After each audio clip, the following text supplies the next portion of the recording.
Today we're presenting on ASR9 about the potential arm race and coevolution of primates and angiosperms. So starting off with the first author is Elaine E. Guevara.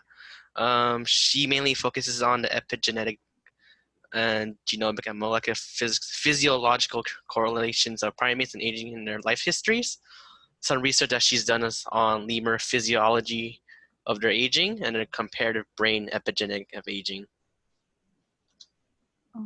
The last author is Brenda J. Bradley, and she investigates primate phenotypic and genetic variation. And well, right now she's currently at the George Washington University, and she's also a part of the Center for Advanced Studies of Human Paleobiology. But she's mostly does human and like non-human primate evolutionary genetics. Okay, let's do introduction now.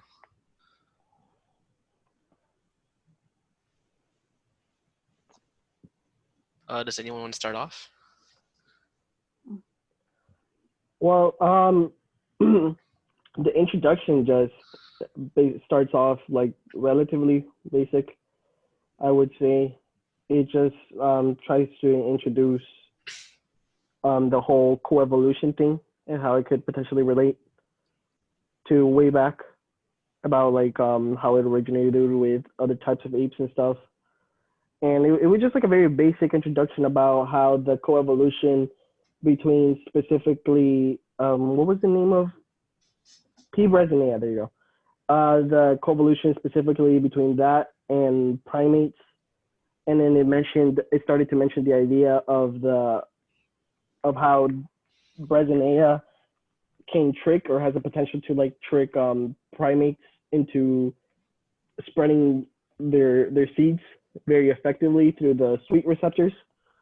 And it was just kind of mentioning how basically this trickery was allowing them to spread very rapidly by using the primates and their sweet receptors compared to like other fruits that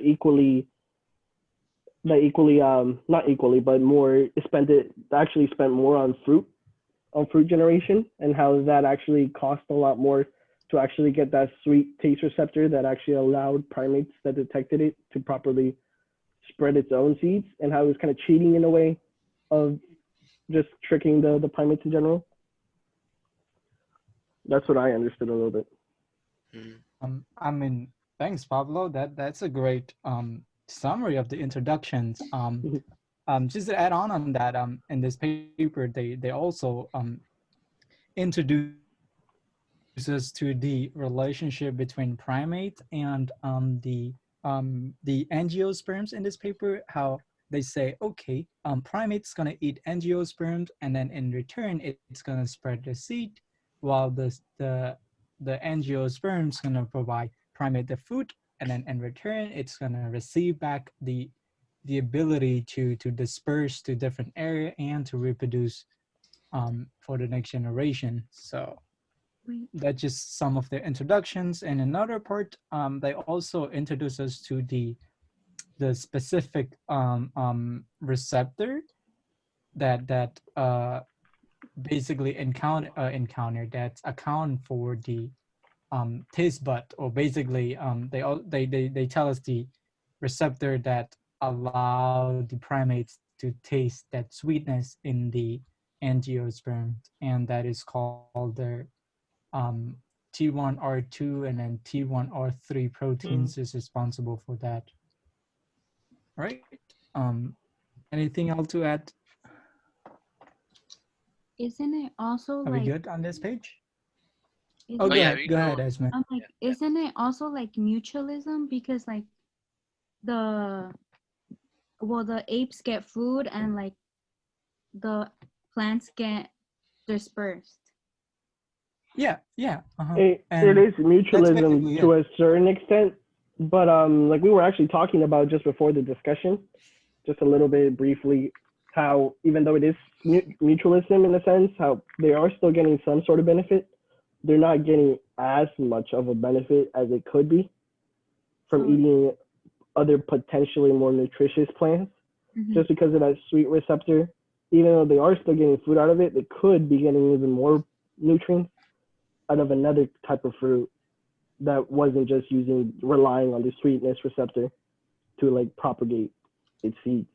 So even though it is mutualism, it's still kind of taking you still gotta kind of take into consideration that you could be getting more for expending the same amount of energy into the eating. Yeah. But it is still mutualism to a certain extent because there's still All benefit. right. Well, isn't most plants, the plants I'm talking in this experiment, they just basically have like a biochemical way to distribute their seeds instead of, because in the introduction it states that this type of plant specializes in like biochemical pathways to disperse their seeds instead of it growing like large fruits that makes them use a lot of energy. Yeah. Yeah. So yeah, I mean, Yeah. in the end of the day, it just how much energy you want to spend and then how much you want to gain back. That's all. Yeah. Yeah, that's why they would benefit more than the other plants that actually produce and waste energy on producing fruit. Yeah, because these plants are like Because just basically saving like a lot of energy, yeah, right? they're basically saving a lot of energy just to get that sweet, and then basically the primates just detect the sweet and they think it's the same thing. Yeah. Yeah. Yeah, that's All right, why. we good? Yeah, yeah, I Yeah. think we're good.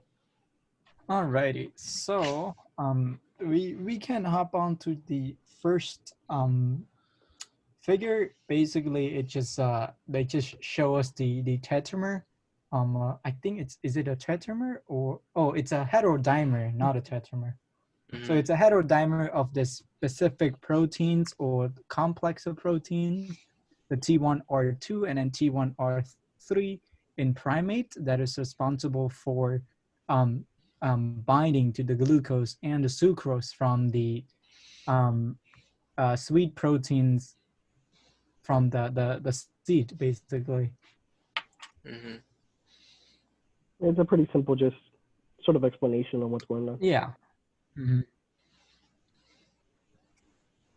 Oh, and then I also noticed this. I don't know if you guys noticed. I think in the middle of this paragraph right here, the director or the researcher, they mentioned that the relationship between primates and angiosperms, they have this interesting relationship where angiosperm they tends to invest more energy to disperse their seed, and so in order to avoid that energy waste, they come up with this mimicry, or like they trying to cheat the system basically, Mm. and trying to minimize their energy by mimicking their seed to be so sweet so that animal can eat it and disperse it. Yeah, that's why the whole concept that they mention of like trickery Yeah, is yeah. so like relevant I thought, on the co-evolution between the two. Yeah. So I wait. mean, So does it technically not have a like a soft shelling outside that is like meant to be eaten, and it's just the seed that tastes like that, like sweet? no, no. I Go ahead. Go ahead, Pablo. Oh, I mean, I should have. We should have probably. I didn't do it, but I probably should have looked into like how exactly the fruit looked like. Well, not the fruit, but like the plant itself, because I'm not entirely sure how it is, but just from the basic understanding, it's just the seed itself, or as soon as you like take a bite into it, like they receive the sweetness right away. Mm-hmm. So like I'm not Well, sure how it looks like, but go ahead, Juan. sorry. I would just basically keep it generalized, or like at a bigger pictures, and just think of like angiosperm. Okay, Mm-hmm. just all angiosperm seeds, and then there's this protein right here called the sweet protein. I don't know how to say this word right here. Uh, Can you see it? yeah, but I don't know how Yeah, to. it's basically that sweet protein that causes the sweetness in those seeds. That's how I understand it. Mm-hmm. Yeah, I think so. Mhm. Just like a general. Yeah, yeah. I just keep it general. Okay. Wait, Esmeralda, like answering your question earlier, so angiosperms are like seeds that are located on the outside, right? Because they're angiosperms. So I think the sweets are located on the outside of the seeds. Like, Oh, okay. yeah.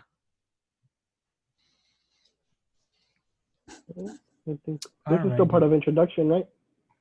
Yep. Yeah, and then I also noticed that they so they as part of their introduction they also introduced that they found so you know how we mentioned earlier the T1R2 and then T1R3 proteins responsible for that access to the receptor, right?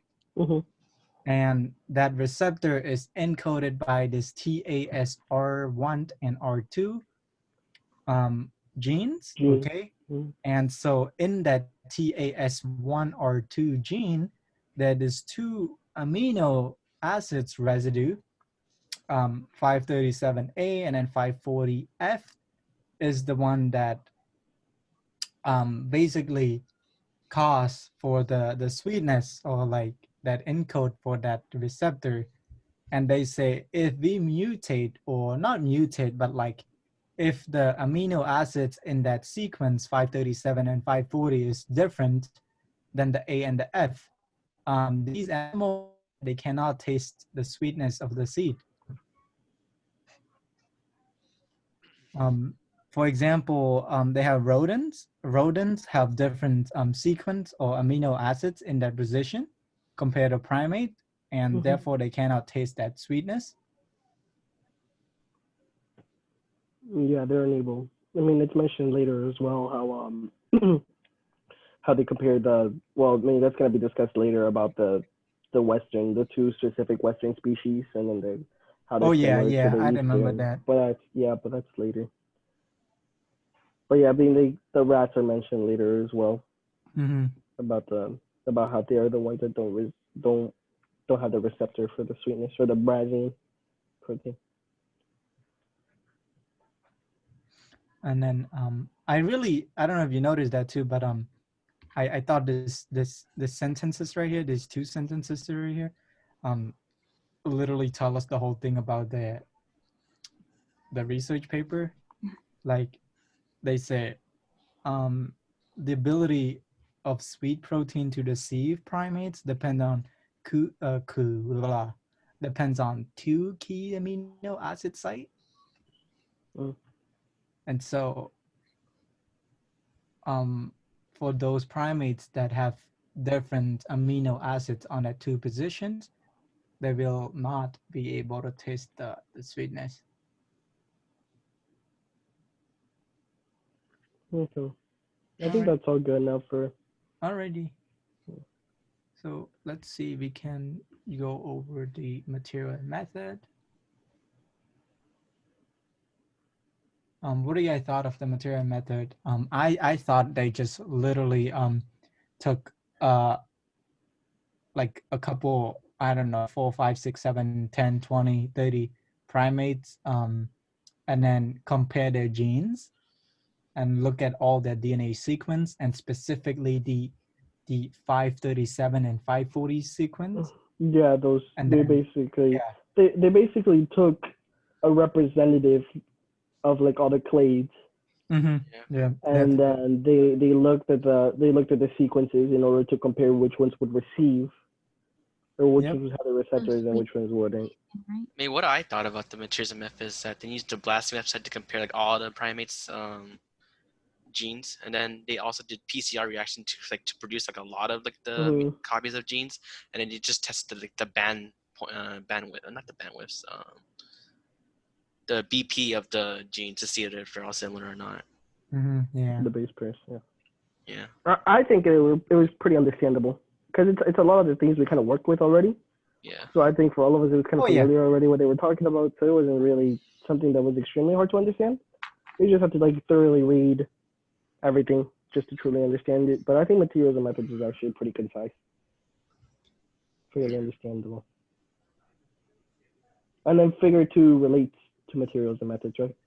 Yeah, figure two, they just basically, okay, so this is where we at right now, the Homo sapient, and if you can see, 537 has an A Mm-hmm. amino acid sequence, 540 has a F amino acid sequence, and specifically for these animal right here, or whatever the species are right here, that Mm-hmm. have a T and a P instead of a A, and F, they cannot taste the sweetness.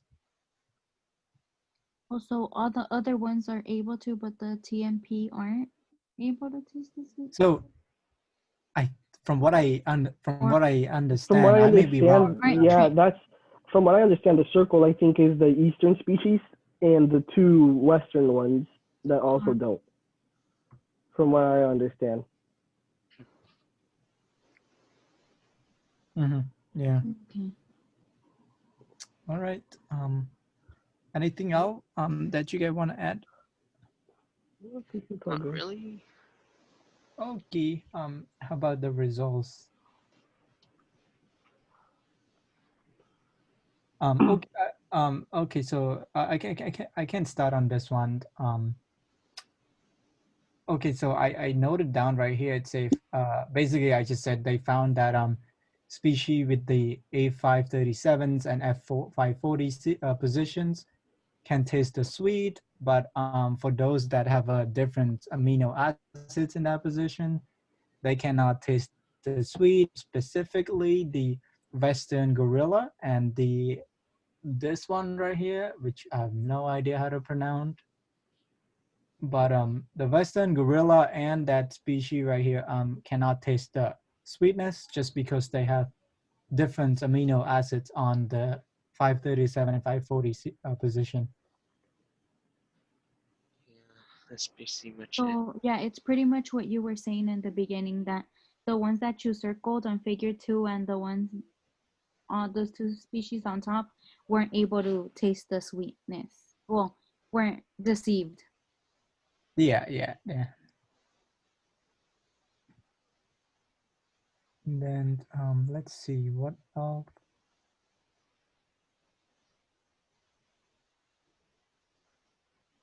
Um, anything else you guys want to add? I think. I mean, the result was relatively small. I think Yeah. that's pretty much about Like it. the only other small thing that we haven't talked about is like how they found like no selection based on the This thing that I TAS noted one down. R3. Go ahead. Go ahead, Jonathan. Oh, I already finished. I was Hmm. just saying how they just found like no selection at all. Talking about the sentence you underlined, the last one on results. Mm-hmm. Oh no, he was talking about the sentence on the bottom of results, the one you underlined. Oh, okay. Yeah, but yeah, you can go ahead now. Alrighty. Yeah. We're approaching the 18-minute mark right now. All right. How about the discussions? Does anybody want to start on that? Esme? Um, I mean, you can just mainly just summarize how like majority of Mm-hmm. the population of monkeys and apes, and then they share like the similar taster genotype, which is A537 and F540. And yeah. Yeah. And then this is and then just talking about how it's actually like a very ancient thing that has been actually going on for quite a while, quite millions of years now. The coevolution of what it all relates to, what they were talking about, the coevolution between the two, between the plant and the primates, and how it's actually a very, I think that relates to like really long time back where it's actually adapted to being able to quote unquote like trick the primates, Yeah. and that's basically what it was just confirming, that it's a long time thing, that it just continuously happening until this day, about there's basically this coevolution between the two, which is basically what they were trying to find out this whole time, if it was Yeah. actually existent. we're just trying to find out that they were all like they were both evolving together, as like one got, I guess, evolved, the other one would evolve because it doesn't want to be like left behind, kind Mhm. of.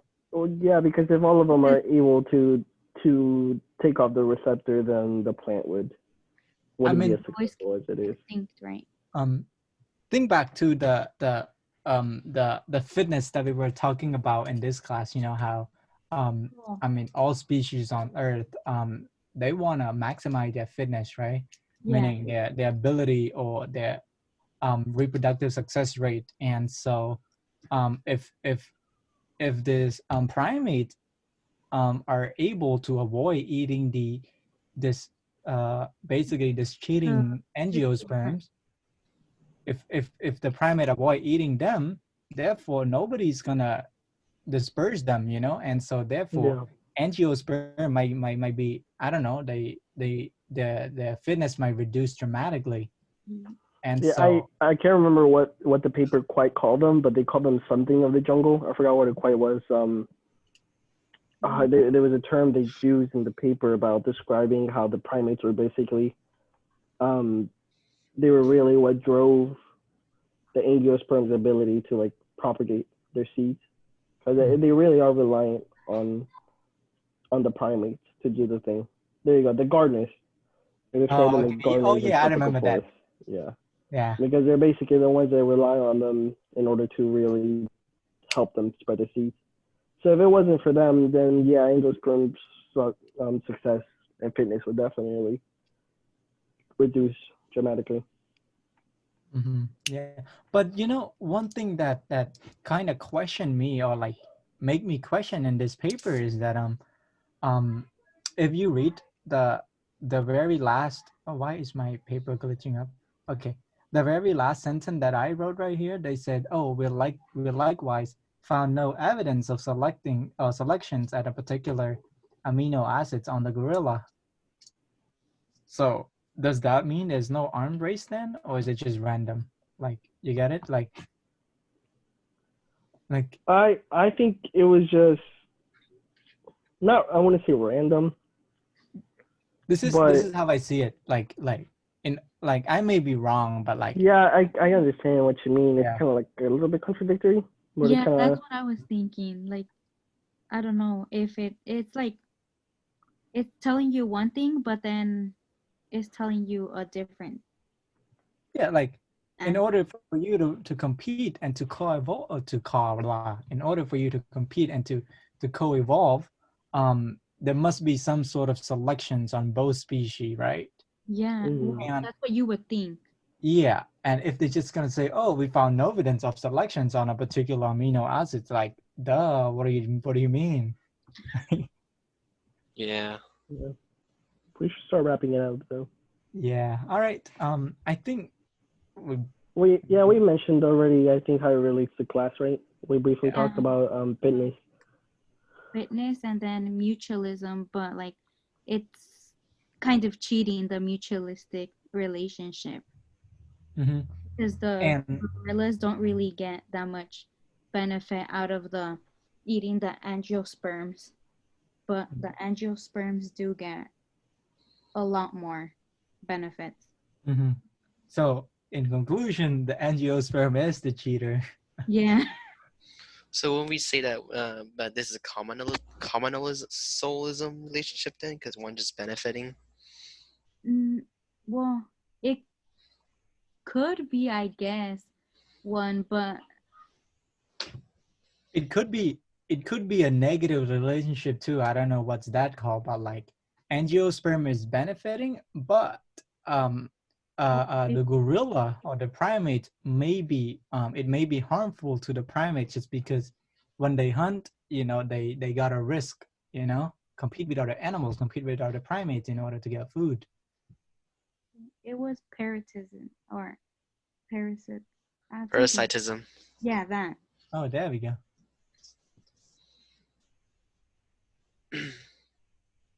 Yeah. All right. Anything That's else? all good.